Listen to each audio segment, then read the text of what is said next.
கையை பார்த்தவுடன் கடமையை செய்யும் அரசியல் நிபுணராக இருக்க முடியுமா அப்படின்னா ஈஸியா கண்டுபிடிக்கலாம். அதாவது நம்ம கை ரேகையில முக்கியமான ரேகைகள் என்று சொல்லப்படக்கூடிய ஆயில் ரேகை, புத்தி ரேகை, இருதய ரேகை, விதி ரேகை, சூரிய ரேகை பங்கப்படாமல் வெட்டு துண்டு எல்லாம் இல்லாம இருந்து இந்த சுக்கிரமேடும் சந்திரமேடும் சந்திரமேடும் சுக்கிரமேடும் நல்லா புரிஞ்சுங்க.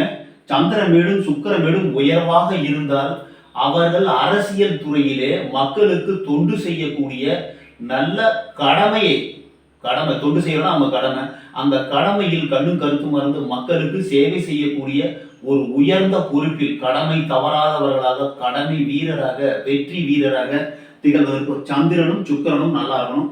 கையில நல்ல ரேகை அமைப்பு இருந்து வெட்டு துண்டு இல்லாம இருந்து சந்திரனும் சுக்கிரனும் இருந்தா மிகச்சிறந்த பெரிய அரசியல் நிபுணராக, சாதனையாளராக திகழ்வதற்கு வாய்ப்புகள் உண்டு.